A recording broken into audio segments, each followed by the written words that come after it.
After Dark in the Playing Fields by M.R. James.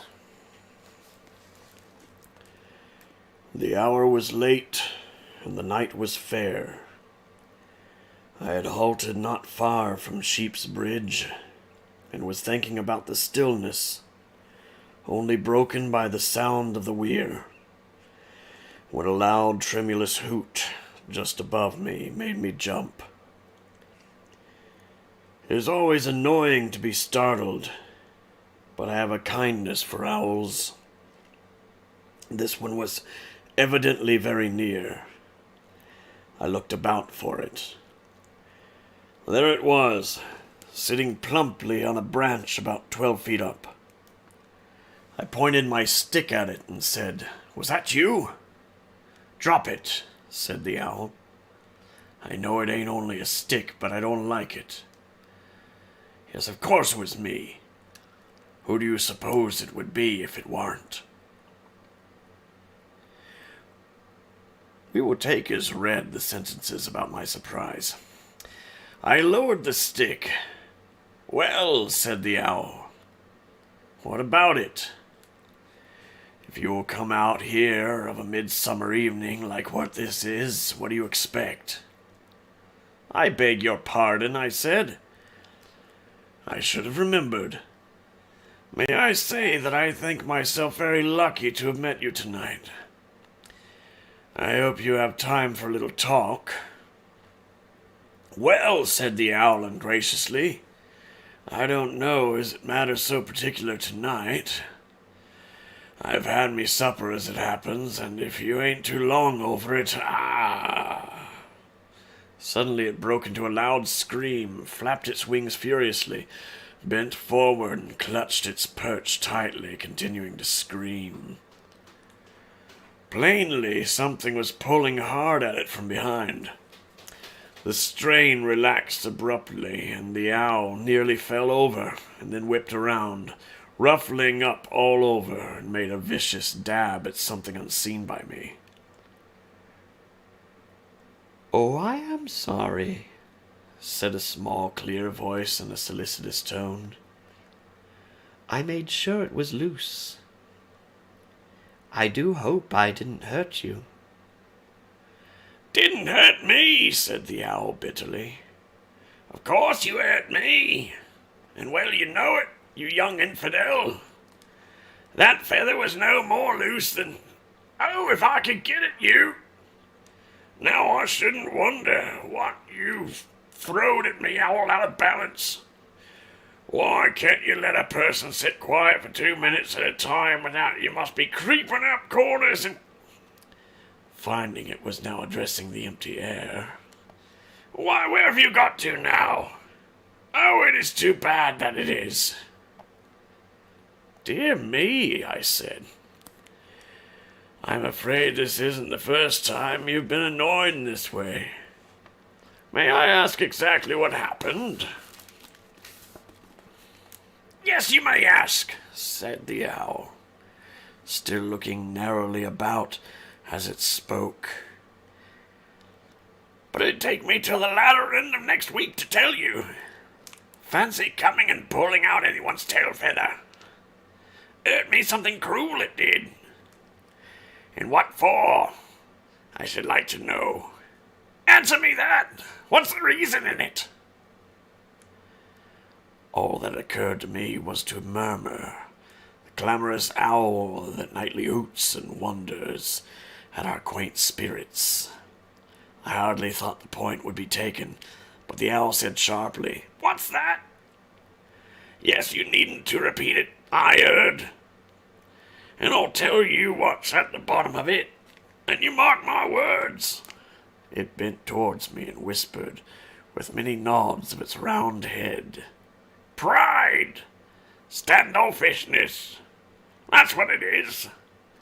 Come not near our fairy queen." This in a tone of bitter contempt. "Oh dear, no.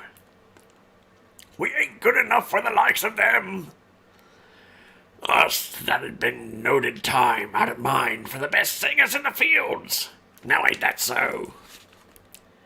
Well, I said doubtfully enough, I like to hear you very much, but you know, some people think a lot of the thrushes and nightingales and so on. Well, you must have heard that, haven't you? And then perhaps, of course, I don't know. Perhaps your style of singing isn't exactly what they think suitable to accompany their dancing, eh? I should kindly hope not, said the owl, drawing itself up. Our family's never given to dancing, nor never won't, neither. Why, whatever are you thinking of? It went on with rising temper. A pretty thing it would be for me to sit up here hiccuping at them. It stopped and looked cautiously all around it, and up and down, and then continued in a louder voice. Them little ladies and gentlemen, if it ain't suitable for them, well, I'm very sure it ain't suitable for me. And, temper rising again, if they expect me to never say a word just because they're dancing and carrying on with their foolishness, they're very much mistook, and so I tell them. From what had passed before, I was afraid this was an imprudent line to take. And I was right. Hardly had the owl given its last emphatic nod when 4 small, slim forms dropped from a bough above, and in a twinkling some sort of grass rope was thrown around the body of the unhappy bird, and it was borne off through the air, loudly protesting in the direction of Fellow's Pond. Splashes and gurgles and shrieks of unfeeling laughter were heard as I hurried up. Something darted away over my head, and as I stood peering over the bank of the pond, which was all in commotion, a very angry and disheveled owl scrambled heavily up the bank, and stopping near my feet, shook itself and flapped and hissed for several minutes, without saying anything I should care to repeat. Glaring at me, it eventually said, and the grim, suppressed rage in its voice was such that I hastily drew back a step or two. Hear that? Said they was very sorry, but they'd mistook me for a duck. Oh, if it ain't enough to make anyone go regular distracted in their mind and tear everything to flinders for miles round. So carried away was it by passion that it began the process at once by rooting up a large beakful of grass, which alas got into its throat, and the choking that resulted made me really afraid that it would break a vessel. But the paroxysm was mastered, and the owl sat up, winking and breathless but intact. Some expression of sympathy seemed to be required, yet I was chary of offering it, for in its present state of mind I felt that the bird might interpret the best meant phrase as a fresh insult. So we stood looking at each other without speech for a very awkward minute, and then came a diversion. First the thin voice of the pavilion clock, and then the deeper sound from the castle quadrangle, then Lupton's tower, drowning the curfew tower by its nearness. "What's that?" said the owl, suddenly and hoarsely. "Midnight, I should think." And I had recourse to my watch. "Midnight?" cried the owl, evidently much startled. "And me too wet to fly a yard. Here you pick me up and put me in the tree. Don't all climb up your leg. And you won't ask me to do that twice. Quick now." I obeyed. "Which tree do you want?" "Why, my tree to be sure, over there." It nodded towards the wall, with an owlish nod. "All right. Badcock's tree, do you mean?" I said, beginning to run in that direction. "How shall I know what silly names you call it? The one what is like the door in it. Go faster. They'll be coming in another minute." "Who? What's the matter?" I asked as I ran, clutching the wet creature, and much afraid of... I thought this was a ghost story, I'm sorry. I asked as I ran, clutching the wet creature and much afraid, stumbling and coming over it with it in the long grass. You'll see fast enough, said the selfish bird. You just let me get on the tree, I shall be all right. And I suppose it was, for it scrabbled yet very quickly up the trunk, with its wings spread, and disappeared in a hollow without a word of thanks. I looked round, not very comfortably. The curfew tower was still playing St. David's tune, and the little chime that follows for the third and last time. But the other bells had finished what they had to say, and now there was silence, and again the wrestling, changing weir was the only thing that broke, no, that emphasized it.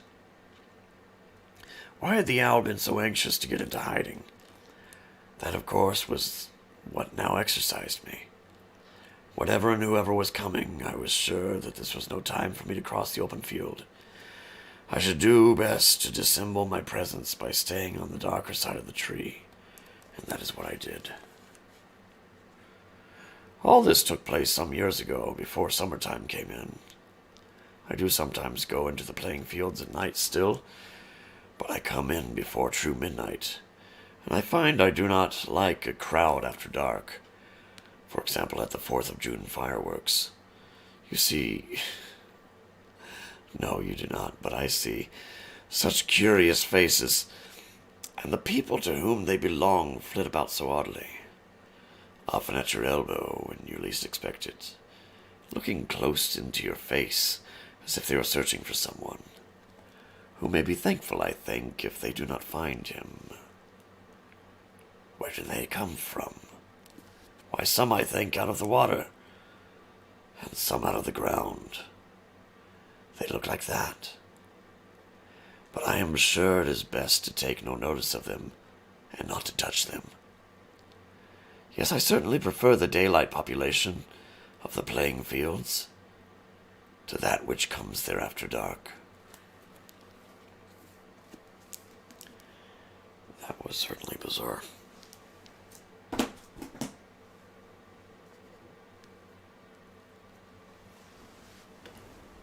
I picked that up because I thought I might start with something shorter than this next one I had picked.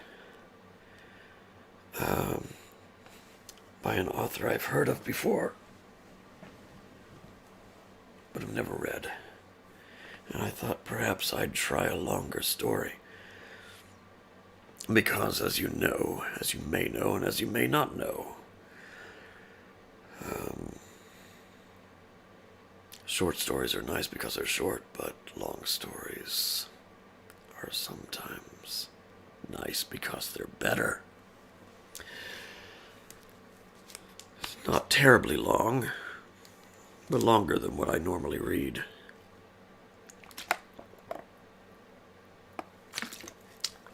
So let's have a quaff.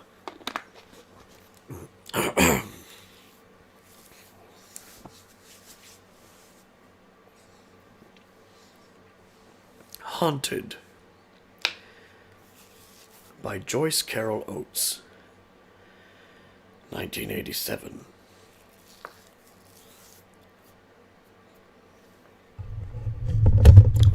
Sorry. Trying to make sure for volume here.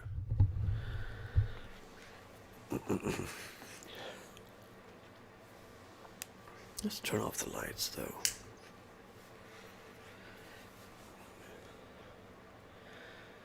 Haunted houses, forbidden houses, the old Medlock farm, the Ehrlich farm, the Minton farm on Elk Creek.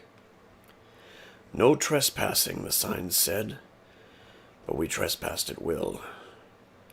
No trespassing, no hunting, no fishing under penalty of law. But we did what we pleased, because who was there to stop us? Our parents warned us against exploring these abandoned properties. The old houses and barns were dangerous, they said. We could get hurt, they said. I asked my mother if the houses were haunted, and she said, of course not. There aren't such things as ghosts. You know that. She was irritated with me. She guessed how I pretended to believe things I didn't believe. Things I'd grown out of years before. It was a habit of childhood, pretending I was younger, more childish than in fact I was. Opening my eyes wide and looking puzzled, worried.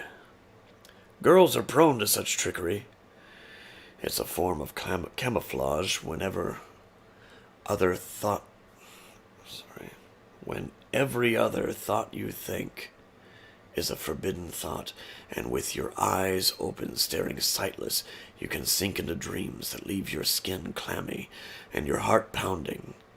Dreams that don't seem to belong to you, that must have come to you from somewhere else, from someone you don't know who knows you. There weren't such things as ghosts, they told us. That was just superstition. But we could injure ourselves tramping around where we weren't wanted. The floorboards and the staircases in old houses were likely to be rotted, the roofs ready to collapse. We could cut ourselves on nails and broken glass. We could fall into uncovered wells. And you never knew who you might meet up with in an old house or barn that's supposed to be empty. You mean a bum? Like somebody hitchhiking along the road, I asked. It could be a bum, or it could be somebody you know, Mother told me evasively. A man or a boy. Somebody you know. Her voice trailed off in embarrassment, and I knew enough not to ask another question. There were things you didn't talk about back then. I never talked about them with my own children. There weren't the words to say them. We listened to what our parents said. We nearly always agreed with what they said. But we went off on the sly and did what we wanted to do. When we were little girls, my neighbor Mary Lou Siskin and me. And when we were older, 10, 11 years old, tomboys. Rough houses, our mothers called us. We liked to hike in the woods and along the creeks for miles. We'd cut through farmers' fields, spy on their houses, on people we knew, kids we knew from school. Most of all, we liked to explore abandoned houses, boarded-up houses if we could break in. We'd scare ourselves thinking the houses might be haunted, though really we knew they weren't haunted. There weren't such things as ghosts, except... I'm writing in a dime store notebook with lined pages and a speckled cover, a notebook of the sort we used in grade school. Once upon a time, as I used to tell my children, when they were tucked safely into bed and drifting off to sleep. Once upon a time, I'd begin reading from a book because it was safest so.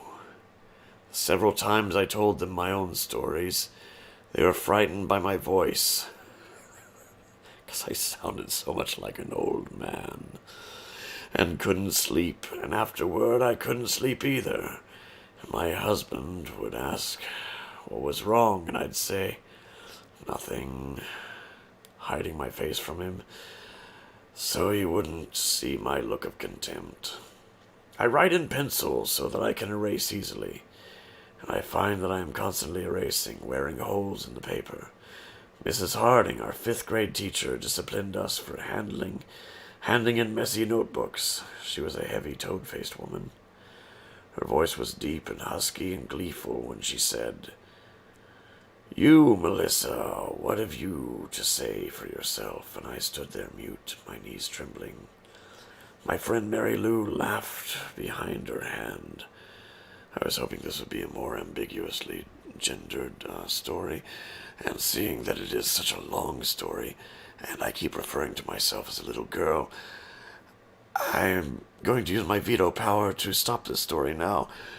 And since I have thought of a better story to tell you, I must now tell you that story.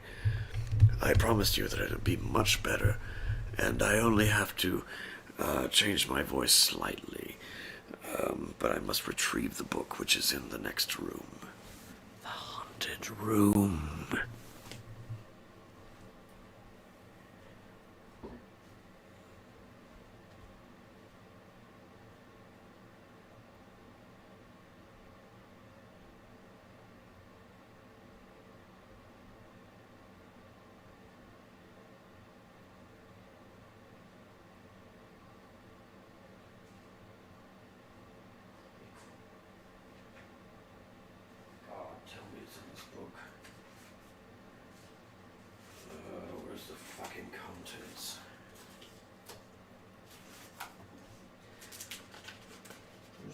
contents page, isn't it? For fuck's sake. Here it is. Oh, I can't see anything in here. If it's not in this book, I know of another story in it that I can tell. Alright. Oh, this library's such a mess. Here it is, page 45.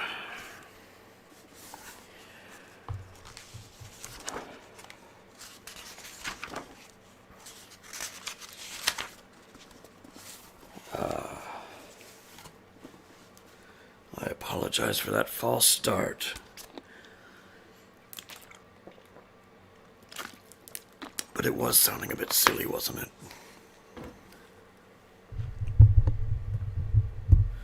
Oh. Right.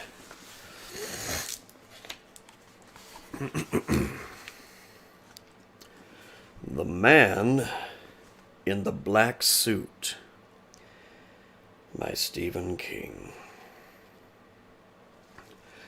I am now a very old man, and this is something which happened to me when I was very young, only 9 years old. It was 1914, the summer after my brother Dan died in the West Field, and 3 years before America got into World War I. I've never told anyone about what happened at the fork in the stream that day, and I never will. At least not with my mouth. I've decided to write it down, though in this book, which I will leave on the table beside my bed. I can't write long because my hands shake so these days, and I have next to no strength. But I don't think it'll take long. Later, someone may find what I've written. Well, that seems likely to me, as it is pretty much human nature to look in a book marked diary after its owner has passed along. So yes, my words will probably be read. A better question is whether or not anyone will believe them. Almost certainly not. But that doesn't matter. It's not belief I'm interested in, but freedom. Writing can give that, I've found.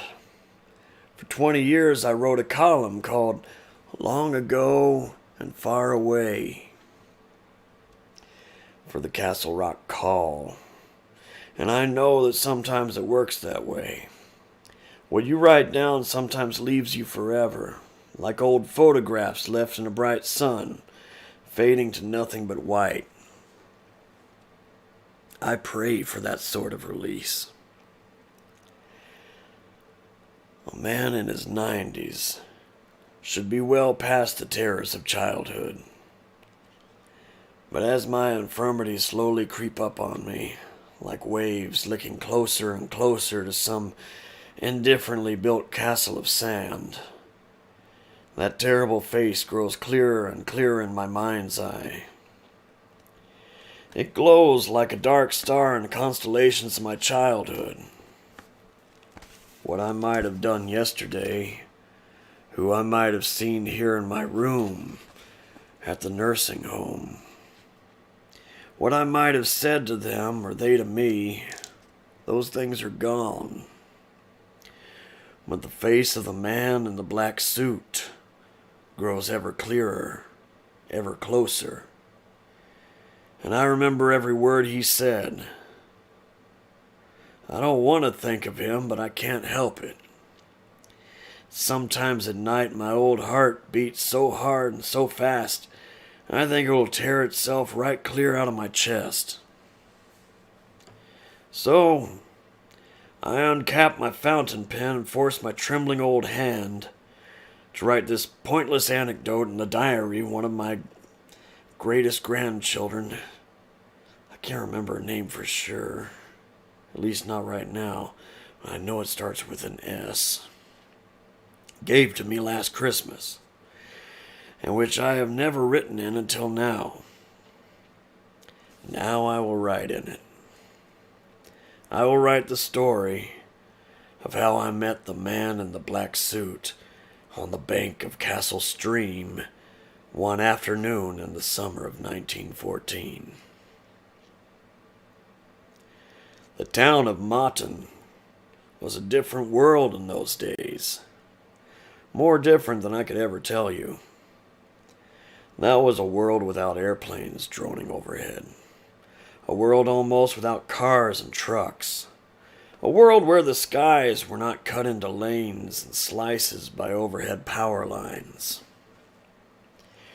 There was not a single paved road in the whole town, and the business district consisted of nothing but Corson's General Store, Thut's Livery and Hardware, the Methodist Church at Christ Corner, the school, the town hall, and Harry's restaurant half a mile down from there, which my mother called, with unfailing disdain, the liquor house.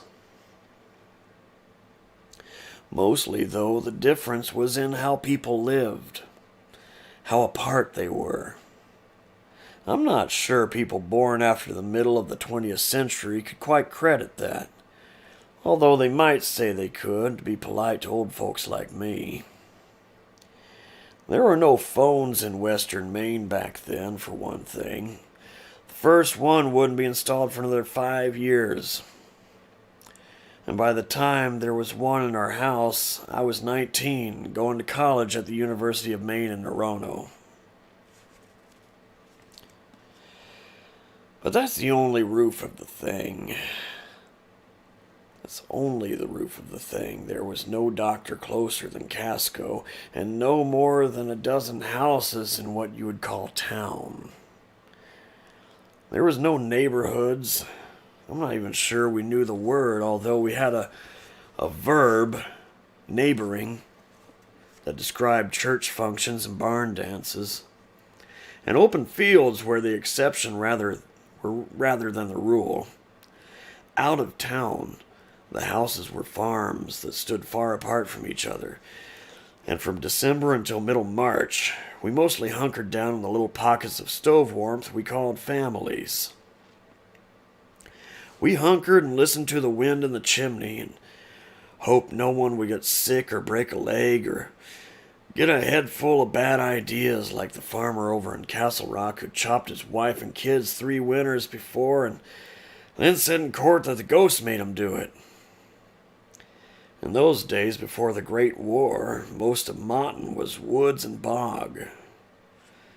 Dark, long places full of moose and mosquitoes, snakes and secrets. In those days, there were ghosts everywhere. This thing I'm telling about happened on a Saturday.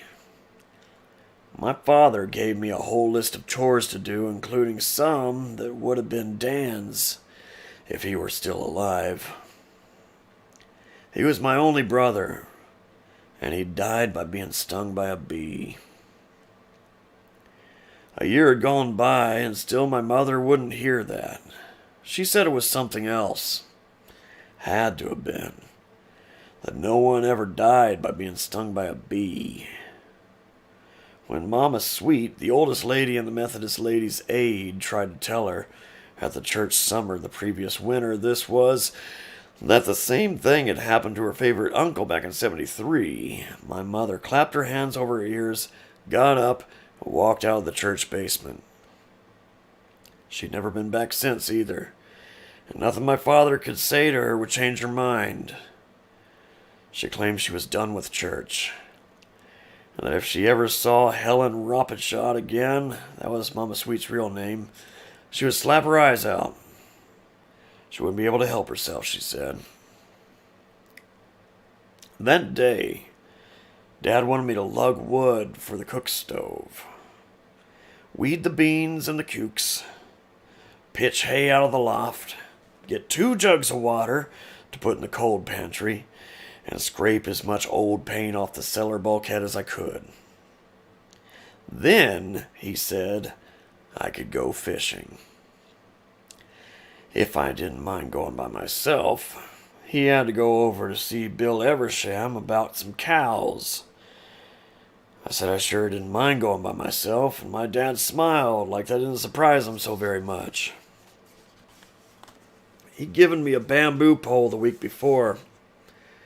Not because it was my birthday or anything, but just because he liked to give me things sometimes. And I was wild to try it in Castle Stream, which was by far the troutiest brook I've ever fished.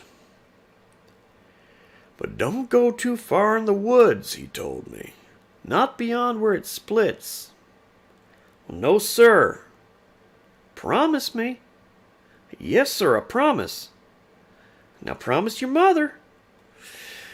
We were standing on the back stoop.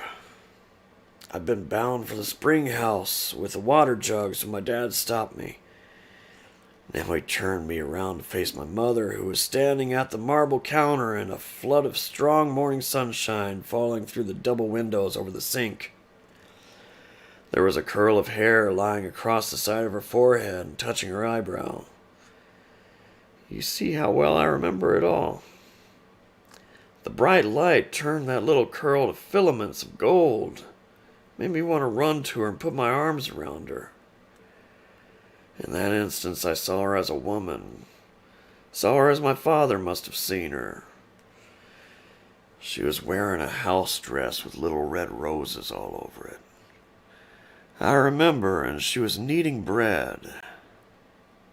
Candy Bill, our little black Scotty dog, was standing alertly beside her feet, looking up, waiting for anything that might drop. My mother was looking at me. I promise, I said.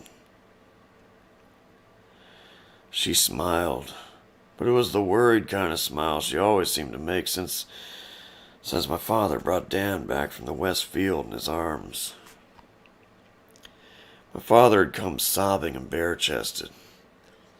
He had taken off his shirt and draped it over Dan's face, which had swelled and turned color. My boy, he had been crying. Oh, look at my boy. Jesus, look at my boy. I remember that as if it had been yesterday. It was the only time I ever heard my dad take the Savior's name in vain. What do you promise, Gary? She asked. Promise not to go no further than where it forks, ma'am. Any further? Any. She gave me a patient look, saying nothing as her hands went on working in the dough, which now had a smooth, silky look. I promise not to go any further than where it forks, ma'am. Thank you, Gary, she said. And try to remember that grammar is for the world as well as for the school. Yes, ma'am. Candy Bill followed me as I did my chores. Sat between my feet as I bolted my lunch, looking up at me with that same attentiveness he had shown my mother while she was kneading her bread.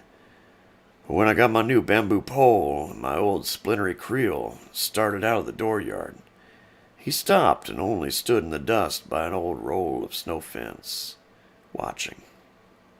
I called him, but he wouldn't come.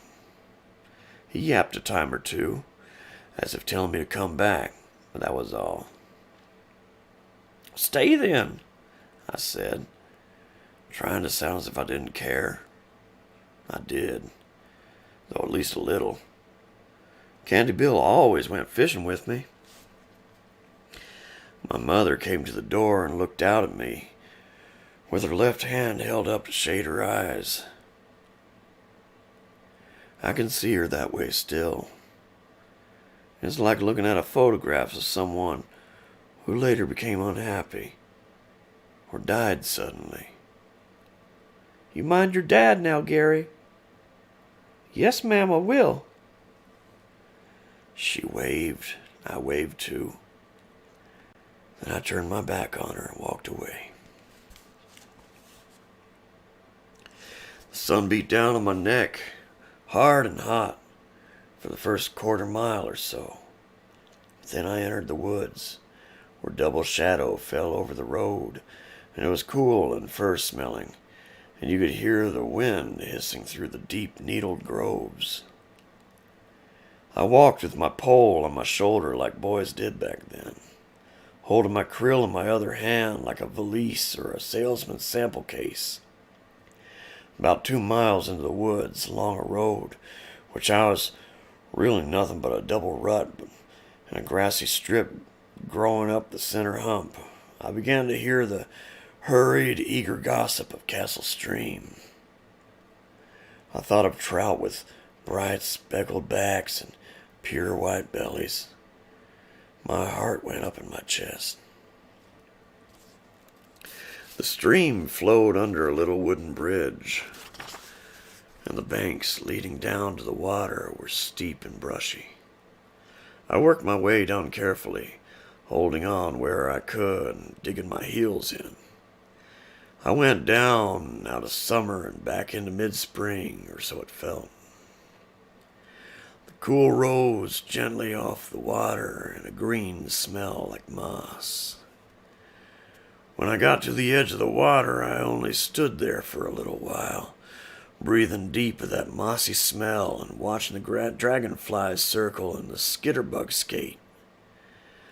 Then farther down, I saw a trout leap at a butterfly. A good big brookie, maybe 14 inches long, and remembered I hadn't come here just to sightsee. I walked along the bank, following the current, and wet my line for the first time with the bridge still in sight upstream. Something jerked the tip of my pole down a time or two, ate half my worm, but he was too sly for my 9-year-old hands. Maybe just not hungry enough to be careless, so I went on. I stopped at 2 or 3 other places before I got to the place where Castle Stream forks, going southwest into Castle Rock and southeast into Cashwackmack Township, and at one of them I caught the biggest trout I ever caught in my life. A beauty that measured 19 inches from tip to tail on the little ruler I kept in my creel. That was a monster of a brook trout, even for those days. If I accepted this as gift enough for one day and gone back, I'd not be writing now. And this is going to turn out longer than I thought it would. I see that already. But I didn't. Instead, I saw to my catch right then and there as my father had shown me.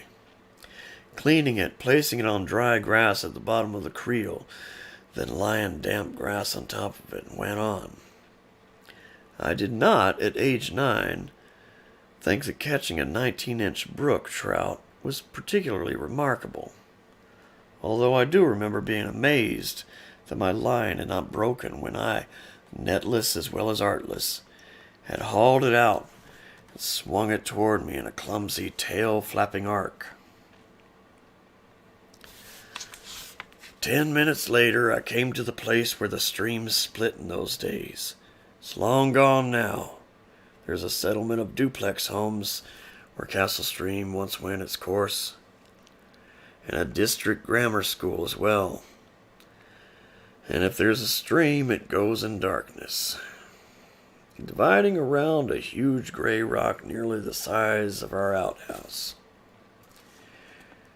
There was a pleasant flat space here, grassy and soft, overlooking what my dad and I called South Branch. I squatted on my heels, dropped my line into the water, almost immediately snagged a fine rainbow trout. He wasn't the size of my brookie, only a foot or so, but a good fish just the same. I had it cleaned out before the gills had stopped flexing, stored it in my creel, and dropped my line back into the water. This time there was no immediate bite, so I leaned back, looking up at the blue stripe of sky I could see along the stream's course. Clouds floated by west to east, and I tried to think what they looked like. I saw a unicorn, then a rooster, then a dog that looked a little like Candy Bill. I was looking for the next one when I drowsed off. Or maybe slept. I don't know for sure. All I know is that a tug on my line so strong it almost pulled the bamboo pole out of my hand was what brought me back into the afternoon. I sat up, clutched the pole, and suddenly became aware that something was sitting on the tip of my nose. I crossed my eyes and I saw a bee. My heart seemed to fall dead in my chest. For a horrible second, I was sure I was going to wet my pants. The tug on my line came again, stronger this time. But although I maintained my grip on the end of the pole so it wouldn't be pulled into the stream, perhaps carried away, I think I even had the presence of mind to snub the line with my forefinger. I made no effort to pull in my catch. All my horrified attention was fixed on the fat black and yellow thing that was using my nose as a rest stop. I slowly poked out my lower lip and blew upward. The bee ruffled a little but kept its place. I blew again and it ruffled again. But this time it also seemed to shift impatiently, and I didn't dare blow any more for fear it would lose its temper completely and give me a shot. It was too close for me to focus on what I was doing. But it was easy to imagine it ramming its stinger into one of my nostrils, shooting its poison up toward my eyes and my brain. A terrible idea came to me. This was the very bee which had killed my brother. I knew it wasn't true. Not only because honeybees probably didn't live longer than a single year, except maybe for the queens. About them I wasn't so sure. It couldn't be true because bees died when they stung, and even at 9 I knew it. Their stingers were barbed, and when they tried to fly away after doing the deed, they tore themselves apart. Still, the idea stayed. This was a special bee, a devil bee. It had come back to finish the other of Albion and Loretta's 2 boys. And here's something else. I'd been stung by bees before, and although the stings had swelled more than perhaps usual, I can't really say for sure. I'd never died of them. That was only for my brother, a terrible trap which had been laid for him in his very making. A trap which I somehow escaped. But as I crossed my eyes until they hurt in an effort to focus on the bee, logic did not exist. It was the bee that existed. Only that. The bee that had killed my brother. Killed him so bad that my father had slipped down the straps of his overalls so he could take off his shirt and cover Dan's swelled and gorged face. Even in the depths of his grief, he had done that. Because he didn't want his wife to see what had become of their firstborn. Now the bee had returned, and now it would kill me. It would kill me, and I would die in convulsions on the bank, flopping just as a brookie flops after you take the hook out of its mouth. As I sat there trembling on the edge of panic, simply bolting to my feet and then bolting anywhere, there came a rapport from behind me. It was as sharp and peremptory as a pistol shot. But I knew it wasn't a pistol shot. It was someone clapping his hands. One single clap. At the moment it came, the bee tumbled off my nose and fell into my lap. It lay there on my pants with its legs sticking up, and its stinger a threadless black thread against the old scuffed brown of the corduroy. It was dead as a doornail. I saw that at once. At the same moment, the pole gave another tug. the hardest yet. I almost lost it again. I grabbed it with both hands and gave it a big, stupid yank that would have made my father clutch his head with both hands if he had been there to see it. A rainbow trout, a good bit larger than the one I'd already caught, rose out of the water in a wet, writhing flash, spraying fine drops of water from its filament of tail. It looked like one of those romanticized fishing pictures they used to put up on the covers of men's magazines like True and Man's Adventure back in the 40s and 50s. At that moment, hauling in a big one was about the last thing on my mind. However, when the line snapped and the fish fell back into the stream, I barely noticed. I looked over my shoulder to see who had clapped. A man was standing above me, at the edge of the trees. His face was very long and pale. His black hair was combed tight against his skull and parted with rigorous care on the left side of his narrow head. He was very tall. He was wearing a black three-piece suit, and I knew right away that he was not a human being, because his eyes were the orangey red of flames in a wood stove. I don't just mean the irises, because he had no irises, and no pupils, and certainly no whites. His eyes were completely orange, an orange that shifted and flickered. And it's really too late not to say exactly what I mean, isn't it? He was on fire inside, and his eyes were like the little isinglass portholes you sometimes see in stove doors. My bladder let go, and the scuffed brown the dead bee was lying on went a darker brown. I was hardly aware of what happened, and I couldn't take my eyes off the man standing on top of the bank and looking down at me. The man who had walked out of 30 miles of trackless western Maine woods in a fine black suit and narrow shoes of gleaming leather. I could see the watch chain looped across his vest, glittering in the summer sunshine. There was not so much as a single pine needle on him, and he was smiling at me. "Why, it's a fisher boy," he cried in a mellow, pleasing voice. "Imagine that. Are we well met, fisher boy?"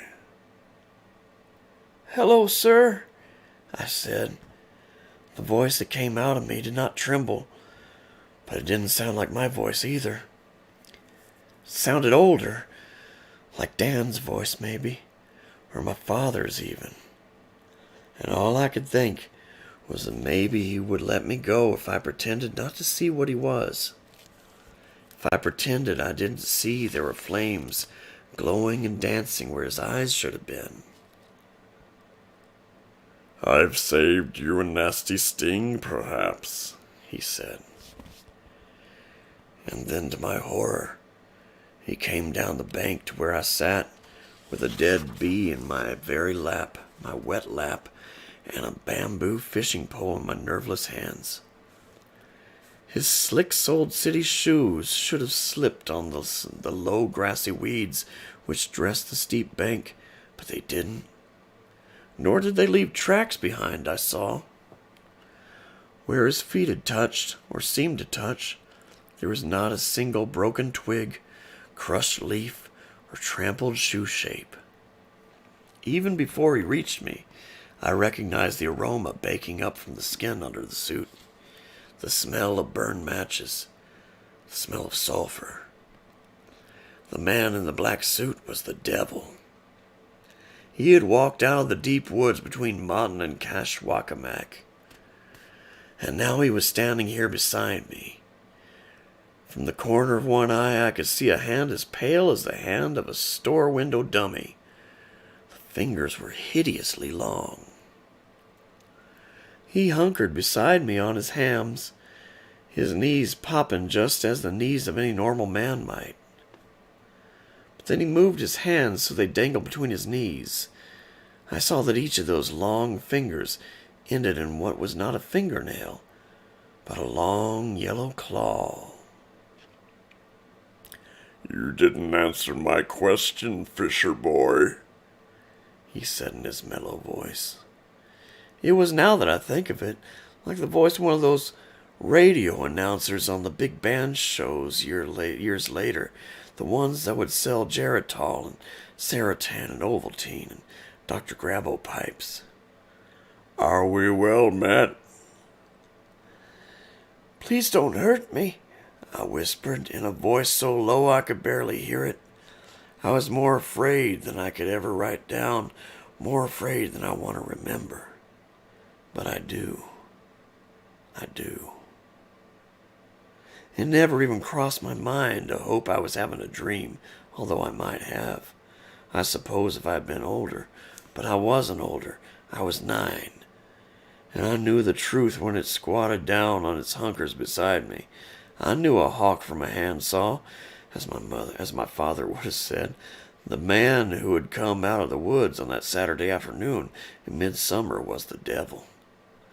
And inside the empty holes of his eyes, his brains were burning. Oh, I do smell something, he said, as if he hadn't heard me, although I knew he had. Do I smell something wet? He leaned forward toward me, with his nose stuck out, like someone who means to smell a flower. And I noticed an awful thing. As the shadow of his head traveled over the bank, the grass beneath it turned yellow and died. He lowered his head toward my pants and sniffed, his glaring eyes half closed, as if he had inhaled some sublime aroma and wanted to concentrate on nothing but that. Oh, bad, he cried. Lovely bad. And then he chanted, Opal, diamond, sapphire, jade. I smell Gary's lemonade. Then he threw himself on his back in the little flat place and laughed wildly. It was the sound of a lunatic. I thought about running, but my legs seemed 2 counties away from my brain. I wasn't crying, though. I'd wet my pants like a baby, but I wasn't crying. I was too scared to cry. I suddenly knew that I was going to die. Probably painfully. But the worst of it was that might not be the worst of it. The worst of it might come later, after I was dead. He sat up suddenly, the smell of burnt matches fluffing out from his suit, making me feel all gaggy in my throat. He looked at me solemnly from his narrow white face and burning eyes. There was a sense of laughter about him, too. There is always that sense of laughter about him. Sad news, Fisher boy, he said. I've come with sad news. I could only look at him. The black suit, fine black shoes, the long white fingers that ended not in nails but in talons. Your mother is dead. No, I cried. I thought of her making bread, of the curl lying across her forehead, just touching her eyebrow, standing there in the strong morning sunlight, and the terror swept over me again. But not for myself this time. Then I thought of how she looked when I set off with my fishing pole, standing in the kitchen doorway with her hand shading her eyes. How she looked at me in that moment like a photograph Someone you expect to see again, but never did. "No, you lie!" I screamed. He smiled, the sadly patient smile of a man who has often been accused falsely. "I'm afraid not," he said. "It was the same thing that happened to your brother Gary. It was a bee." "No, that's not true," I said, and now I did begin to cry. "She's old. She's 35. If a bee sting could kill her the way it did Danny, she would have died a long time ago. You're a lying bastard." I had called the devil a lying bastard. On some level I was aware of this, but the entire front of my mind was taken up by the enormity of what he'd said. My mother dead? He might as well have told me that there was a new ocean where the Rockies had been. But I believed him. On some level I believed him completely, as we always believe, on some level, the worst thing our hearts can imagine. "I understand your grief, little fisher boy, but that particular argument just doesn't hold water, I'm afraid." He spoke in a tone of bogus comfort that was horrible, maddening, without remorse or pity. "A man can go his whole life without seeing a mockingbird, you know. But does that mean mockingbirds don't exist?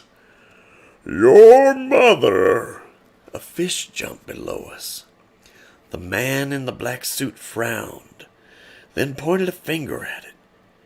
The trout convulsed in the air, its body bending so strenuously that for a split second it appeared to be snapping at its own tail, and when it fell back into Castle Stream, it was floating lifelessly, dead.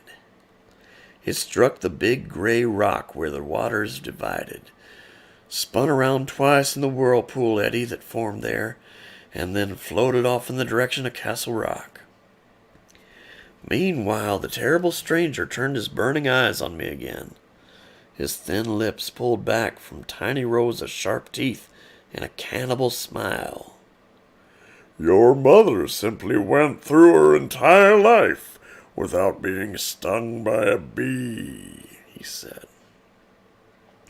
"But then, less than an hour ago, actually, one flew in through the kitchen window while she was taking the bread out of the oven and putting it on the counter to cool."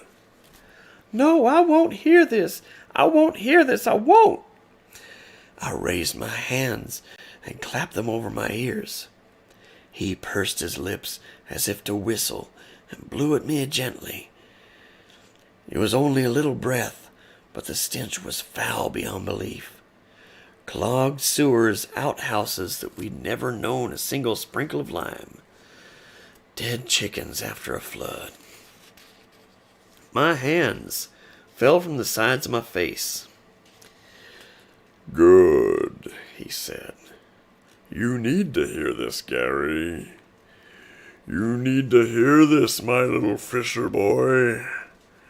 It was your mother who passed that fatal weakness on to your brother Dan. You got some of it, but you also got a protection from your father that poor Dan somehow missed." He pursed his lips again, only this time he made a cruelly comic little tisk-tisk sound instead of blowing his nasty breath at me. "So although I don't like to speak ill of the dead, it's almost a case of poetic justice, isn't it? After all, she killed your brother Dan as surely as if she had put a gun to his head and pulled the trigger." "No," I whispered. "No, it isn't true." "I assure you it is," he said. "The bee flew in the window and lit on her neck. She slapped at it before she even knew what she was doing. You were wiser than that, weren't you, Gary? and the bee stung her. She felt her throat start to close up at once. That's what happens, you know, to people who are allergic to bee venom. Their throats close, and they drown in the open air.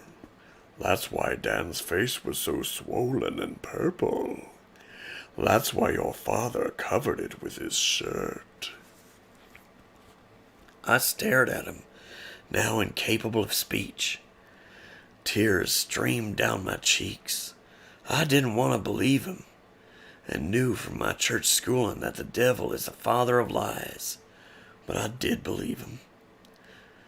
I believed he had been standing there in our dooryard, looking in the kitchen window as my mother fell to her knees, clutching at her swollen throat while Candy Bill danced around her, barking shrilly. She made the most wonderfully awful noises, the man in the black suit said reflectively. And she scratched her face quite badly, I'm afraid. Her eyes bulged out like frog's eyes. She wept. He paused, then added, She wept as she died. Isn't that sweet? And here's the most beautiful thing of all. After she was dead, after she'd been lying on the floor for 15 minutes or so with no sound but the stove ticking, and with that little stick of a bee stinger still poking out of the side of her neck, so small, so small. Do you know what Candy Bill did? That little rascal licked away her tears. First on one side, and then on the other. He looked out at the stream for a moment, his face sad and thoughtful. Then he turned back to me, and his expression of bereavement disappeared like a dream. His face was as slack and avid as the face of a corpse that had died hungry. His eyes blazed. I could see his sharp little teeth between his pale lips. I'm starving, he said abruptly. I'm going to kill you and tear you open and eat your guts, little fisher boy. What do you think about that? No, I tried to say. Please, no. But no sound came out. He meant to do it, I saw. He really meant to do it. I'm just so hungry, he said, both petulant and teasing. And you won't want to live without your precious mommy anyhow, take my word for it. Because your father's the sort of man who'll have to have some warm hole to stick it in, believe me. And if you're the only one available, well, you're the one who'll have to serve. I'll save you all that discomfort and unpleasantness. Also, you'll go to heaven. Think of that. Murdered souls always go to heaven. So we'll both be serving God this afternoon, Gary. Isn't that nice? He reached for me again with his long, pale hands, and without thinking what I was doing, I flipped open the top of my creel, pawed all the way down to the bottom, and brought out the monster brookie I'd caught earlier, the one I should have been satisfied with. I held it out to him blindly, my fingers in the red slit of its belly, from which I'd removed its insides, as the man in the black suit had threatened to remove mine. The fish's glazed eyes stared dreamily at me. The gold ring around the black center reminded me of my mother's wedding ring. And in that moment, I saw her lying in her coffin, with the sun shining off the wedding band, and I knew it was true. She'd been stung by a bee, She had drowned in the warm, bread-smelling kitchen air, and Candy Bill had licked her dying tears from her swollen cheeks.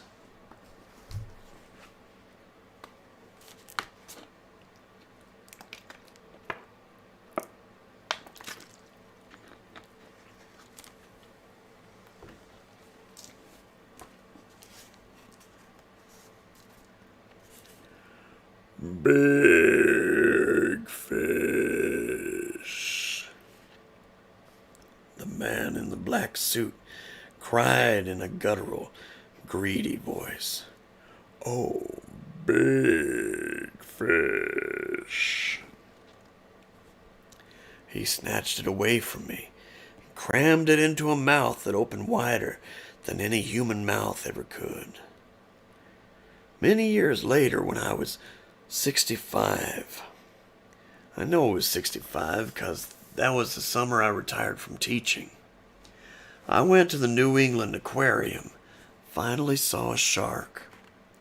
The mouth of the man in the black suit was like that shark's mouth when it opened. Only his gullet was blazing red, the same color as his awful eyes. And I felt heat bake out of it and into my face, the way you feel a sudden wave of heat come pushing out of a fireplace when a dry piece of wood catches alight. And I didn't imagine that heat either. I know I didn't, 'cause just before he slid the head of my 19-inch brook trout between his gaping jaws, I saw the scales along the sides of the fish rise up and begin to curl like bits of paper floating over an open incinerator. He slid the fish in like a man in a traveling show swallowing a sword. He didn't chew, and his blazing eyes bulged out as if in effort. The fish went in and went in. His throat bulged as it slid down his gullet, and now he began to cry tears of his own. Except these tears were blood, scarlet and thick. I think it was the sight of those bloody tears that gave me my body back. I don't know why that should have been, but I think it was. I bolted to my feet like a jack released from its box, turned with my bamboo pole still in my hand, and fled up the bank, bending over and tearing tough branches of weeds out with my free hand in an effort to get up the slope more quickly. He made a strangled, furious noise, the sound of any man with his mouth too full, and I looked back just as I got to the top. He was coming after me, the back of his suit coat flapping and his thin gold watch chain flashing and winking in the sun. The tail of the fish was still protruding from his mouth, and I could smell the rest of it, roasting in the oven of his throat. He reached for me, groping with his talons, and I fled along the top of the bank. After 100 yards or so, I found my voice and went to screaming. Screaming in fear, of course, but also screaming in grief for my beautiful dead mother. He was coming along after me. I could hear snapping branches and whipping bushes, but I didn't look back again. I lowered my head, slitted my eyes against the bushes and low-hanging branches along the stream's bank, and ran as fast as I could. And at every step, I expected to feel his hands descending on my shoulders, pulling me back into a final hot hug. That didn't happen. Some unknown length of time later, it couldn't have been longer than 5 or 10 minutes, I suppose, but it seemed like forever, I saw the bridge through layerings of leaves and furs, still screaming, but breathlessly now, sounding like a tea kettle which is almost boiled dry. I reached this second, steeper bank and charged up to it.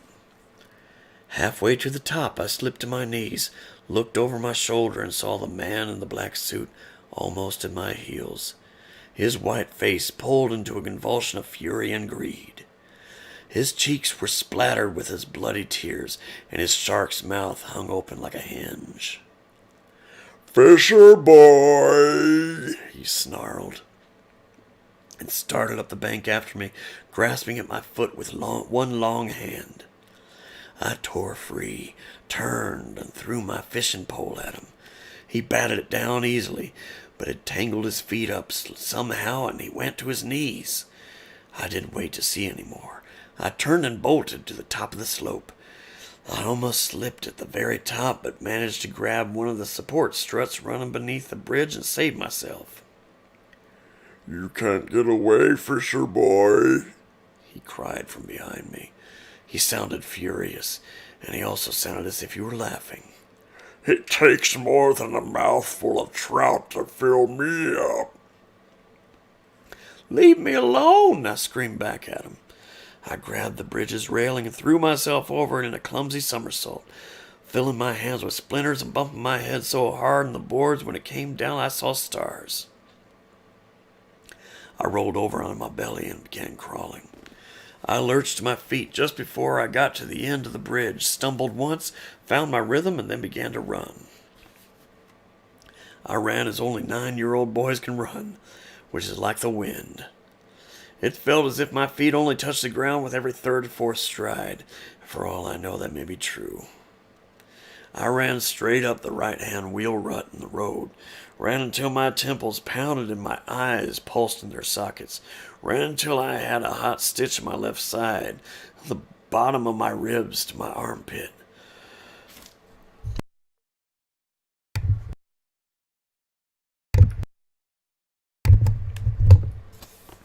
Ran until I could taste blood and something like metal shavings in the back of my throat.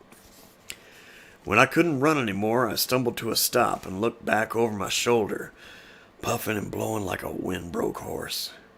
I was convinced I would see him standing right there behind me in his natty black suit, the watch chain a glittering loop across his vest, and not a hair out of place. But he was gone. The road stretching back toward Castle Stream between the darkly massed pines and spruces was empty. And yet I sensed him somewhere near in those woods, watching me with his grass fire eyes, smelling the burnt matches and roasted fish. I turned and began walking as fast as I could, limping a little. I'd pulled muscles in both legs. When I got out of bed the next morning, I was so sore I could barely walk. I didn't notice those things then, though. I just kept looking over my shoulder, needing again and again to verify that the road behind me was still empty. It was, each time I looked, but those backward glances seemed to increase my fear rather than lessening it. The firs looked darker, massier, and I kept imagining what lay behind the trees which marched beside the road. Long, tangled corridors of forests, leg-breaking deadfalls, ravines where anything might live. Until that Saturday in 1914, I had thought the bears were the worst thing the forest could hold. Now I knew better. A mile or so further up the road, just beyond the place where it came out of the woods and joined the Geoghan Flat Road, I saw my father walking toward me and whistling the old oaken bucket. He was carrying his own rod, the one with the fancy spinning reel from Monkey Ward. In his other hand he had his creel, the one with a ribbon my mother had woven through the handle back when Dan was still alive. Dedicated to Jesus, that ribbon said. I had been walking, but when I saw him I started to run again, screaming, "Dad! Dad! Dad!" at the top of my lungs, staggering from side to side on my tired, sprung legs like a drunken sailor. The expression of surprise on his face when he recognized me might have been comical under other circumstances, but not under these. He dropped his rod and creel onto the road, without so much as a downward glance at them, and ran to me. It was the fastest I ever saw my dad run in his life. When he came together, it was a wonder the impact didn't knock us both senseless. And I struck my face on his belt buckle, hard enough to start a little nosebleed. I didn't notice that until later. Right then, I only reached out my arms and clutched him as hard as I could. I held on and rubbed my hot face back and forth against his belly, covering his old blue work shirt with blood and tears and snot. "Gary, what is it? What happened? Are you all right?" "Ma's dead," I sobbed. "I met a man in the woods and he told me Ma's dead. She got stung by a bee and it swelled her all up just like what happened to Dan, and she's dead. She's on the kitchen floor and Candy Bill licked the tears off her. Face was the last word I had to say, but by then my chest was hitching so bad I couldn't get it out. My tears were flowing again. My dad's startled, frightened face had blurred into 3 overlapping images. I began to howl, not like a little kid who skunned his knee, but like a dog that's been something bad by midnight. And my father pressed my head against his hard, flat stomach again. I slipped out from under his hand, though, and looked back over my shoulder. I wanted to make sure the man in black suit wasn't coming. There was no sign of him. The road winding back into the woods was completely empty. I promised myself I would never go back down that road again. Not ever, no matter what. And I suppose now God's greatest blessing to his creatures below is that they can't see the future. It might have broken my mind if I had known I would be going back down that road, and not 2 hours later. For that moment, though, I was only relieved to see we were still alone. Then I thought of my mother, my beautiful, dead mother, and laid my face back against my father's stomach and bawled some more. "Gary, listen to me," he said a moment or two later. I went on bawling. He gave me a little longer to do that, then reached down to lift my chin so he could look into my face and I could look into his. "Your mom's fine," he said. I could only look at him with tears streaming down my cheeks. I didn't believe him. "I don't know who told you different, or what kind of dirty dog would want to put a scare into a little boy like that. But I swear to God, your mother's fine." But he said, "I don't care what he said. I got back from Eversham's earlier and I expected he doesn't want to sell any cows, it's all just talk. And decided I had time to catch up with you. I got my pole and my creel and your mother made us a couple of jelly foldovers. Her new bread's still warm, so she was fine half an hour ago, Gary. And there's nobody knows any different that comes from this direction, I guarantee you. Not in just half an hour's time." He looked over my shoulder. "Who was this man? And where was he? I'm going to find him and thrash him within an inch of his life." I thought 1,000 things in just 2 seconds. That's what it seemed like, anyway. But the last thing I thought was the most powerful. If my dad met up with the man in the black suit, I didn't think my dad would be the one to do the thrashing or the walking away. I kept remembering those long white fingers and the talons at the end of them. Gary. "Gary? I don't know what I remember," I said. "Were you where the stream splits? The big rock?" I could never lie to my father when he asked a direct question, not to save his life or mine. "Yes, but don't go down there." I seized his arm with both hands and I tugged it hard. "Please don't. He was a scary man." Inspiration struck like an illuminating lightning bolt. "I think he had a gun." He looked at me thoughtfully. "Maybe there wasn't a man?" he said, lifting his voice a little on the last word and turning it into something that was almost but not quite a question. "Maybe you fell asleep while you were fishing, son, had a bad dream, like the ones you had about Danny last winter?" I had a lot of bad dreams about Dan last winter. Dreams where I'd opened the door to our closet or to the dark, fruity interior of the cider shed see him standing there and looking at me out of his purple strangulated face. From many of these dreams I had awakened screaming, and awakened my parents as well. I had fallen asleep on the bank of the stream for a little while too, dozed off anyway, but I hadn't dreamed, and I was sure I had awakened just before the man in the black suit clapped the bee dead, sending it tumbling off my nose and into my lap. I hadn't dreamed him the way I had dreamed Dan. I was quite sure of that, although my meeting with him had already attained a dreamlike quality in my mind, as I suppose supernatural occurrences always must. But if my dad thought that the man had only existed in my own head, that might be better. Better for him. "It might have been, I guess," I said. "Well, we ought to go back and find your rod and creel." He actually started in that direction. I had to tug frantically at his arm to stop him again, turn him back toward me. "Later," I said. "Please, Dad, I want to see Mother. I've got to see her with my own eyes." He thought that over and nodded. "Yes, I suppose you do. We'll go home first and then get your rod and creel later." So we walked back to the farm together. My father with his fishing pole propped up on his shoulder just like one of my friends, me carrying his creel, both of us eating fold-over slices of my mother's bread smeared with blackcurrant jam. "Did you catch anything?" he asked as we came inside of the barn. "Yes, sir," I said.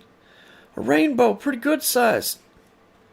"And a brookie that was a lot bigger," I thought but didn't say. "Biggest one I ever saw, I'll tell the truth. But I don't have to show you, Dad.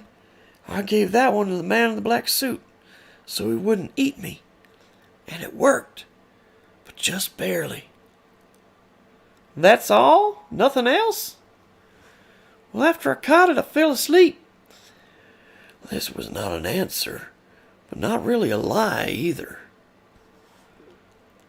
"Lucky you didn't lose your pole. You didn't, did you, Gary?" "No, sir," I said, very reluctantly. Lying about that would do no good, even if I'd been able to think up a whopper.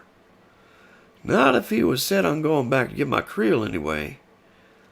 And I could see by his face that he was.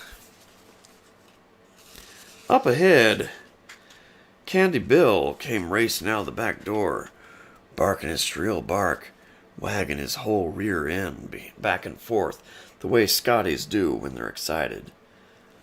I couldn't wait any longer. Hope and anxiety bubbled up in my throat like foam. I broke away from my father and ran to the house, still lugging his creel and still convinced, in my heart of hearts, I was going to find my mother dead on the kitchen floor, with her face swelled and purple like Dan's had been, when my father carried him in front of the west field, crying and calling the name of Jesus. But she was standing at the counter, just as well and fine as when I'd left her, humming a song as she shelled peas into a bowl. She looked around at me, first in surprise and then in fright, as she took in my wide eyes and pale cheeks. "Gary, what is it? What's the matter?" I didn't answer, only ran to her and covered her with kisses. At some point my father came in and said, "Don't worry, Lo. He's all right. Just had one of his bad dreams down there by the brook." "Pray God it's the last of 'em," she said. Hugged me tighter while Candy Bill danced around her feet, barking his shrill bark.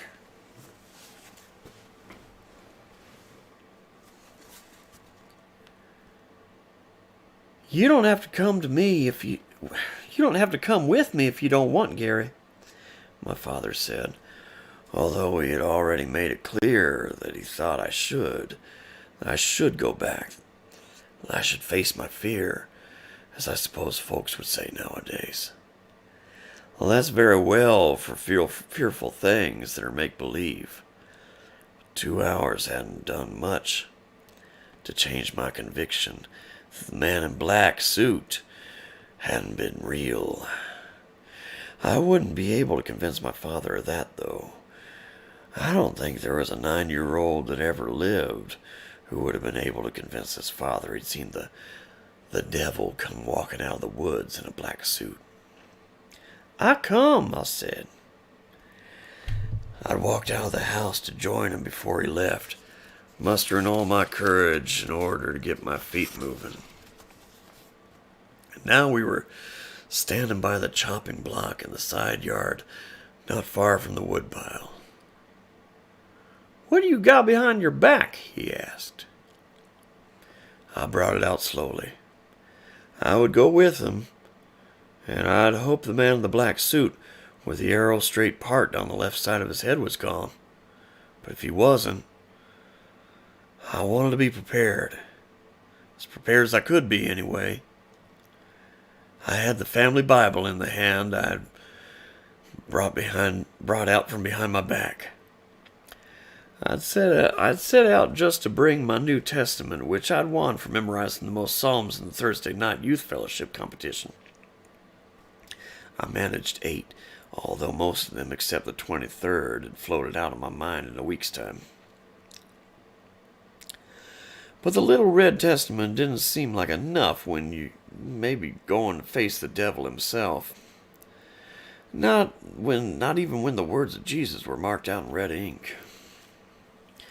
My father looked at the old Bible, swelled with family documents and pictures, and I thought he'd tell me to put it back, but he didn't. A look of mixed grief and sympathy crossed his face, and he nodded. "All right," he said. "Does your mother know you took that?" "No, sir." He nodded again. "Then we'll hope she doesn't spot it gone before we get back. Come on, don't drop it." Half an hour later, 2 of us stood on the bank, looking down at the place where Castle Stream forked, and at the flat place where I'd had my encounter with the man with the red-orange eyes. I had my bamboo rod in my hand. I'd picked it up below the bridge, and my creel lay down below on the flat place. Its wicker top was flipped back. We stood looking down, my father and I, for a long time. Neither of us said anything.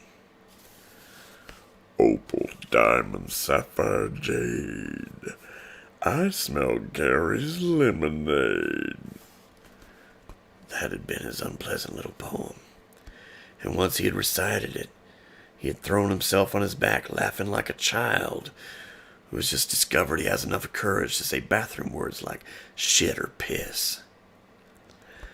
The flat place down there was as green and lush as any place in Maine that the sun could get to in early July, except where the stranger had lain.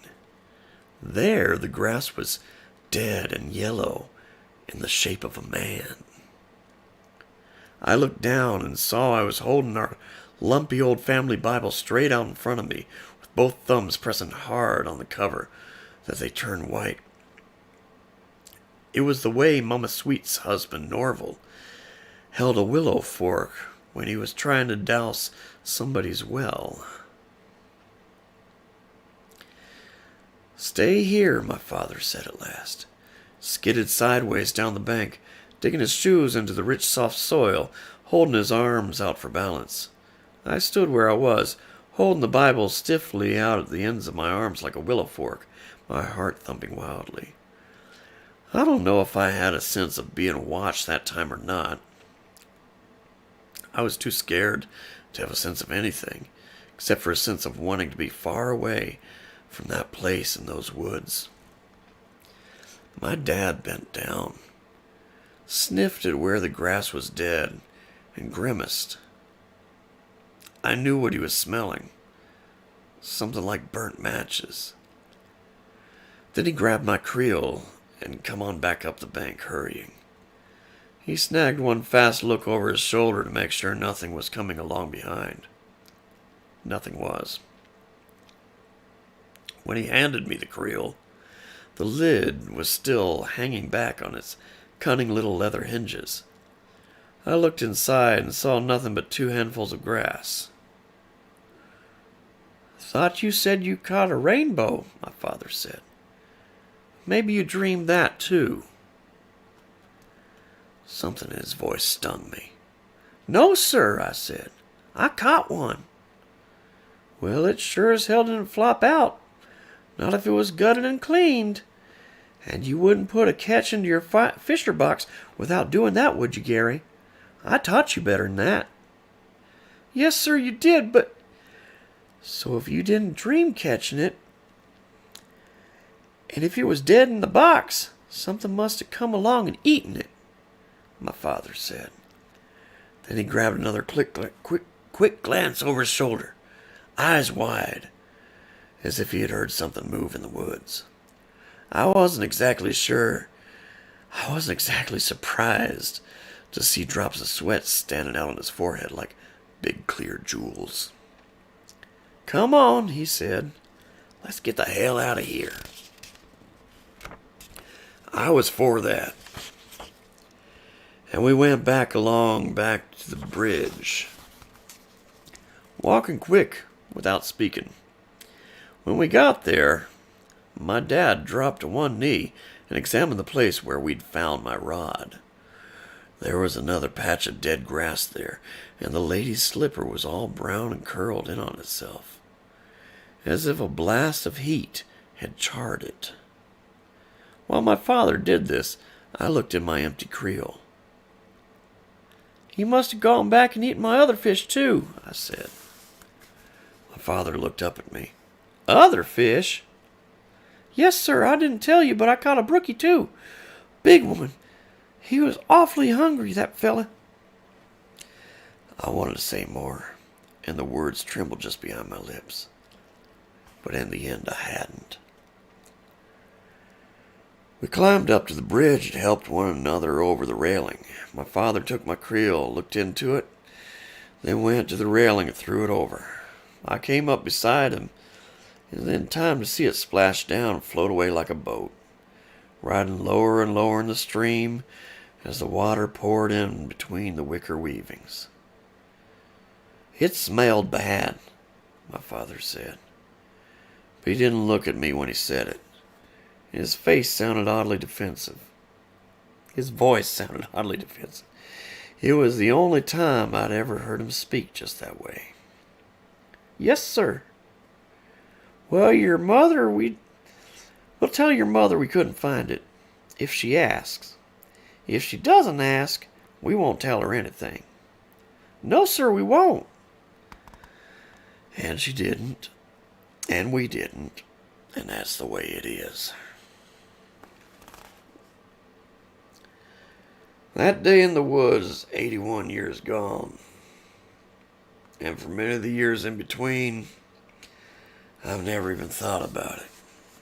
Not awake, at least. Like any other man or woman who ever lived, I can't say about my dreams, not for sure. But now I'm old, and I dream awake.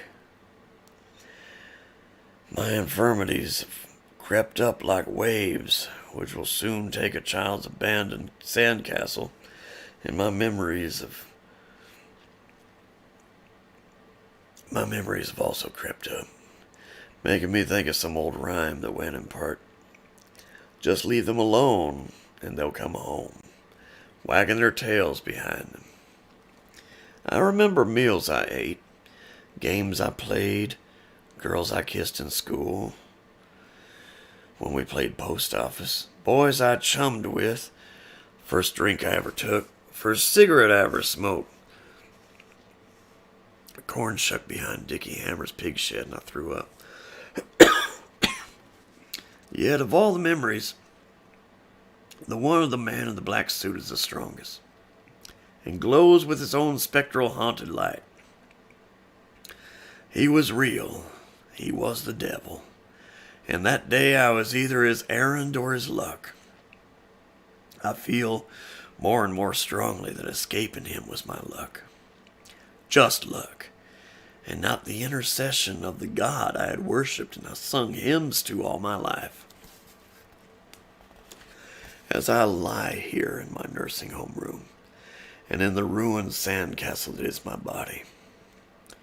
I tell myself that I need not fear the devil, that I've lived a good, kindly life, and I need not fear the devil. Sometimes I remind myself that it was I, not my father, who finally coaxed my mother back to church later on that summer. In the dark, however, these thoughts have no power to ease or comfort. In the dark comes a voice which whispers that the 9-year-old boy I was had done nothing for which he might legitimately fear the devil either. And yet the devil came. And in the dark, I sometimes hear that voice drop even lower, into ranges which are inhuman. "Big fish," it whispers in tones of hushed greed, and all the truths of the moral world fall to ruin before its hunger. "Big fish." The devil came to me once, long ago.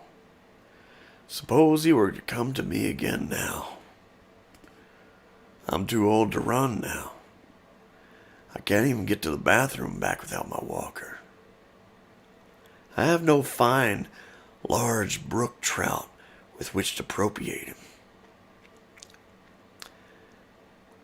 Or whatever either, even for a moment or two. I'm old, and my creel is empty. Suppose he were to come back and find me so. And suppose he's still hungry.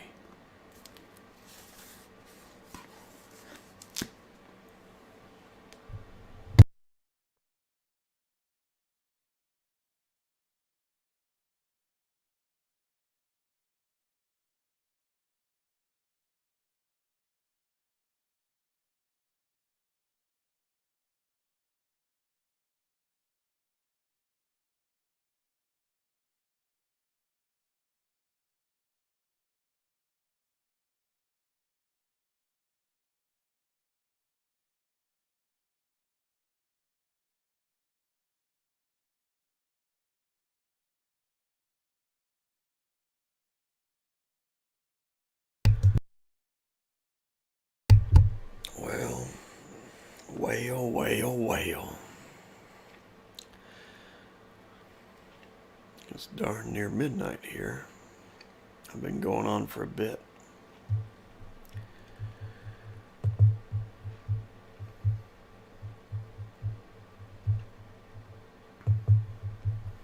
Nothing in the chat. Damn, I really am sorry I missed those that showed up earlier in those old chats and those old broadcasts. I'll never know what was said. Never know. And no one's talking now. Damn.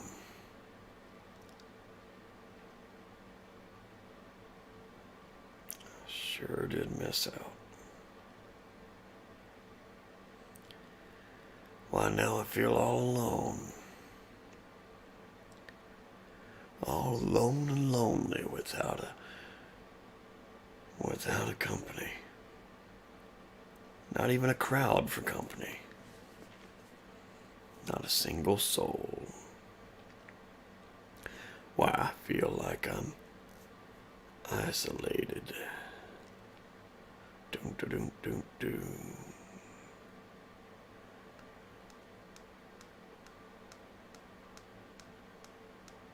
I don't want to read anything too long. That was fairly long itself. This book here that I'm looking through is called Isolation. I read one story from this earlier in another broadcast. And it was harrowing to get through, but it was memorable. I don't like tight spaces.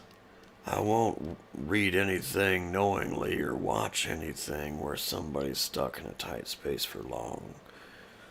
There's a whole movie like that, and I refuse to watch it.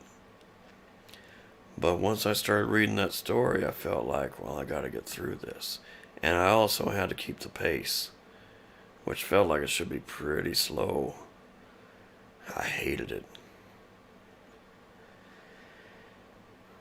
And I still remember that story, Paul Tremblay's story.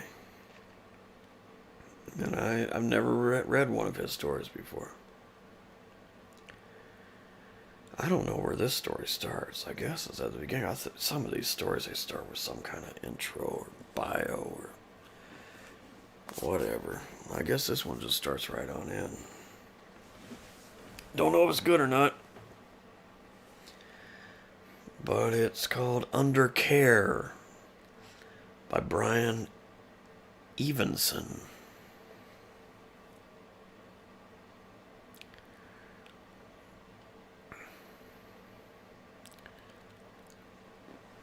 Because that last story was so long, I'm going to take another swig or two.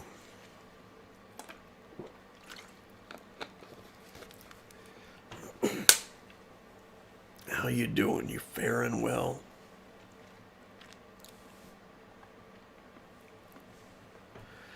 In the morning, a nurse would come. Though whether this was the same nurse every time, he couldn't be sure. All their faces looked alike to him, as if they were one face. Turning off my lights. Sometimes he'd try to make conversation. Whenever he did, the nurse responded with inarticulate and vague murmurings until his own words dried up. They would both remain silent for the remainder of the time it took for her to pinch the tube that came from his side, firmly closed with her thumb and forefinger, and then draw the other tightened thumb and forefinger with agonizing slowness down the tube, forcing the pale, yellowish-pink fluid out of it.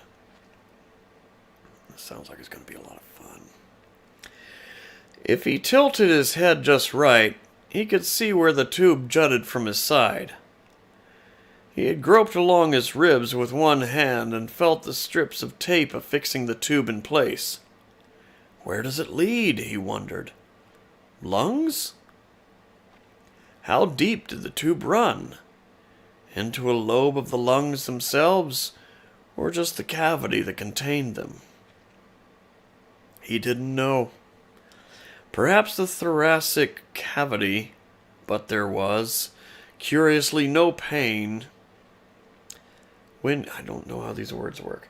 Perhaps the thoracic cavity, but there was, curiously, no pain when he breathed in and out, no tenderness when he palpated the spot on his side where the tube ran in. It was as if the tube had been there a very long time, long enough to become part of his body. His thoughts often ran in such directions, growing slightly unhinged. He needed someone to talk to. If he had someone to talk to, his mind would stop churning. The nurses, unless it was just one nurse, were, or was, no help. He couldn't talk to a nurse, only at her. How long have I been here? He asked the nurse, one of the nurses, the next time she knocked softly, and then, without awaiting an invitation, entered the room. She made a mumbling noise in reply. Not words precisely, there was nothing meaningful, not even in the intonation, for him to interpret. Perhaps she was speaking, saying words, and something was wrong with his mind, so that he couldn't apprehend them as such. And perhaps he too was mumbling, not fully articulating the words that to the ear of his mind felt so distinct and clear. For that matter, was the time he remembered seeing the nurse actually the first time, even on the putative first occasion, his first memory of the nurse milking the tube, he had felt absolutely no pain when he breathed. At least none he could remember. But pain was something he remembered, wasn't it? The way the nurse moved, her slow, deliberate, perfectly calibrated motions as she milked the pale yellowish pink fluid down the tube, made him struggle to think of her as human. He stayed at her hand, the veins standing out on the back of it, as she held his tube bench closed. If he stared long enough, and she held still long enough, he could make out just barely the gentle pulsing of the blood within the veins. Was that possible? Whether it was or not, he still saw it. He stared at that faint movement just beneath her skin, and as he stared, he listened to the sound the pinkish yellow fluid made as it left the tube to drizzle into a container somewhat below. What sort of container? Metal, perhaps? Judging by the tone the patter of the fluid made, but perhaps that he didn't know. The container was under the bed, out of sight, and though of the end of each session she carried something away, she always, perhaps deliberately, positioned her body so that he never saw what it was. What was she doing with the fluid? If she was merely emptying it, there was a sink in the little bathroom connected to his room, but she never went into that bathroom to empty the container. Instead, proffering an inarticulate noise, she carried it out the door. Once she was gone, he found himself staring at his own hand, the back of it, at the 3 prominent veins running through his wrist and toward his knuckles. No matter how long he stared, he could not see blood pulsing through them. This didn't mean anything, he tried to tell himself, though he wished he had someone else to tell him this, to reassure him. It would sound more credible coming from someone else, but he only had himself. He could, in his head, work out a logic for his failure to see. For instance, his brain, so coordinated with the beating of his own heart, compensated for the pulsing in advance. He wasn't seeing the blood pulse because his brain saw it not as information but noise. Or the IV on his arm had filled his veins with enough saline to make the pulsing invisible. Or perhaps what he thought he was seeing on the back of the nurse's hand was just his brain playing tricks on him. Or perhaps, he thought later in darkness, waiting for the nurse to come again, he and the nurse were not the same sort of being at all. He continued to think this idly from time to time. Mostly he didn't believe it, but that he believed it at all, even if only for brief stretches, troubled him. He did not leave the bed. He never had, at least so far as he could remember. He understood logically that there must have been a time before this room. He sensed vaguely that he had a past, but he was having a hard time bringing that past into focus.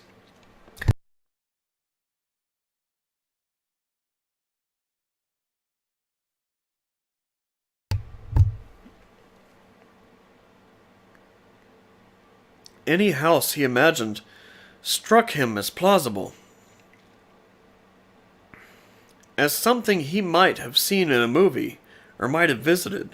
A red brick house, with a white picket fence, for instance. Could he have lived in that? Certainly. Had he? He didn't know. Plausible was a long way from certain. No matter what he imagined, nothing quite rang true. Why do I not leave the bed? He wondered. Could he if he wanted? His IV could no doubt be easily disconnected, either by pulling it out of his arm or by disconnecting the lure lock. The catheter was more complicated, but if it had been inserted in, it could be withdrawn. Other than that, there was only the tube in his side keeping him there. It seemed to be connected or anchored to something. But there was enough slack to it that he probably could, if he wanted, sit up and edge out of the bed, and then, as he had seen the nurse do, disconnect the tube from whatever held it in place. I should do that, he told himself, but he didn't. Soon, he told himself. Soon. One of his questions to the nurse, early on, perhaps the third or fourth visit of hers that he remembered, had been, "What hospital am I in?" This was the only time he found her seamlessly fluid motion interrupted. For just the briefest moment, a second or two, her whole body had stuttered, stopped, and then it had begun to move normally again, as if nothing had happened.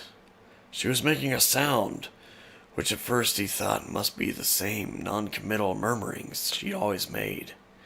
But no, there was something different about it. What? He couldn't quite decide, but it was, he was sure, different. Only once she had finished and was halfway out the door did he realize what the sound he had been hearing must be. She had, in her own way, been laughing. But why? Because this wasn't a hospital after all. Because he didn't know where he was. Because he had asked the question before, perhaps many times, and couldn't remember having done so. Something else entirely? Or perhaps it hadn't been laughter at all. Perhaps he'd been wrong to hear it was such. But if not laughter, what could it possibly be? Am I in a hospital? He wondered. The bed seemed a hospital bed. Could be raised or lowered by applying pressure to a series of buttons inset in one of the plastic side rails. Were there other places such beds were commonly found? He didn't know. He looked around. An ordinary room, plain walls, a series of cabinets, a window with a partially drawn blind, darkness behind it. There was always darkness behind it. A partly open door that revealed a section of tiled wall and a porcelain edge of a sink. Another door, a main one, always shut except for the few seconds it took the nurse to pass in or out. When she opened it, he made an effort to look into the hall. He had never seen anyone in it. Only a brief flash of empty hallway. The only noise, the squeak of the rubberized shoe soles as she walked in or walked away. Is anything to be gained by doubting this as a hospital? He pondered this a long while.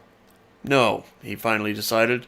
Or rather, if it was something to be gained, he could not see what that something might be. I am in a hospital, he told himself firmly, and almost believed it.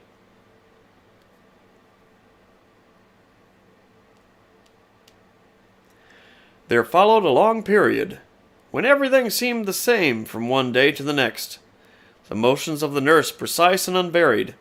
His own time in the bed monotonous. No significant change. How long that went on, he couldn't say. It felt so much the same that soon it started to feel like no time was going by at all. As if he were simply repeating the same day over and over. He tried to break free of this by affecting a casual banter with a nurse or nurses, seemingly without success. No matter what he said, she gave the same response. She was there for only a few minutes a day in any case, leaving him mostly to his own devices, to sleep or to stare at the dark window. Do I have a call button in case I need her? He wondered. But there was nothing that looked like a call button among the buttons set in the side rail. Just 2 buttons with a triangle pointing up and 2 buttons with a triangle pointing down. "Marry me," he said to the nurse as he stared at the veins on the back of her hand, just to see what she'd say. She responded the same way as always. "What would I have to do to convince you to lift me from my bed and carry me out to see another patient, any patient?" Same response. He was just I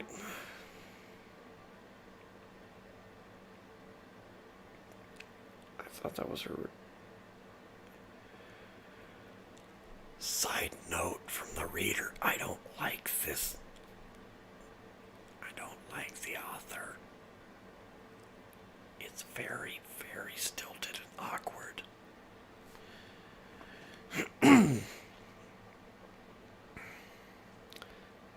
He was just formulating something else to ask, involving how much he would have to pay her to hurl him through the window, when suddenly she froze. One hand had pitched the tube closed, and the other was milking the fluid down, when she simply stopped mid-gesture and became utterly, completely still. She was bent over him awkwardly. She wasn't even breathing, or was breathing so shallowly he couldn't detect it. "Hello?" he asked. Silence. "Are you all right?" Silence. This went on for 15, perhaps 20 seconds. As if she were a piece of machinery that had been inadvertently switched off. He reached up and touched her face. It felt cool to the touch, but still felt like skin, more or less. And then as suddenly as she stopped, she began moving again. But instead of simply continuing with a task, she released her hold on the tube, stepped back from the bed, and crouched down until she was out of sight. Surprised, he tried to lean over the side of the bed to see what she was doing. But by the time he had edged over far enough, all he could see was the crisp white cap covering the crown of her head. He was opening his mouth to speak when he heard from below a sucking sound, then a lapping, as if he were listening to a dog drink. No, he thought, it can't be. She wouldn't. But no, another part of him was saying, how can you know what she would or wouldn't do? You have no idea what she's capable of. She glanced up, and he hurriedly looked away. Had she seen him looking? She wasn't sure. It wasn't possible to be sure. But he hoped she hadn't. He closed his eyes and kept them tightly shut. A moment later, he heard the rustle of her skirts as she stood. He felt her hands brush him as they grasped the tube again and continued to force the pinkish-yellow fluid from it. He continued slowly to 3 and then opened his eyes. She was looking at him, her gaze seemingly the same, always and curious, her face free of any expression of menace or anger or joy, and so perfectly clean that it was almost impossible for him to believe he hadn't seen it. Almost impossible to convince himself that when she had looked up from where she had crouched on the floor, there hadn't been pinkish-yellow fluid trickling from one corner of her mouth. He pretended nothing was wrong. His heart was beating in his throat, but he had made a concerted effort not to look away too quickly. He reminded himself he shouldn't stare unduly either. It was a question of showing neither fear nor interest, of meeting her eyes exactly as long as usual, no matter how fast his heart was beating. Did he succeed? Well enough, he supposed, since after a few moments she finished her task and as usual left the room. He waited until the squeak of her shoe soles had faded down the hall. He let out all his breath at once, and then abruptly panic began. Not yet, he told himself, not yet, and forced himself to count slowly to 100. All the while, he imagined the nurse turning around and coming back, coming for him. He forced himself to stay calm. When he reached 92, he abandoned the count and tried with trembling fingers to disconnect the lure lock. He couldn't unplug it somehow. He kept at it until his trembling and panic were so bad that he resorted in biting the lock until it broke and finally separated. Saline began to leak from the ruptured line, slowly soaking the bed. He held his breath, listened. No squeaking of shoe soles, no sound of any kind. No matter how hard he tugged, the catheter wouldn't come free. Even though he couldn't feel any pain, he could tell from the blood beginning to ooze down the tube that if he tugged any harder, he wouldn't permanently damage himself. In the end, he managed to lean far enough out to unplug the catheter tube from the bag that it drained into. He left it loose and dangling. Oh, Jesus.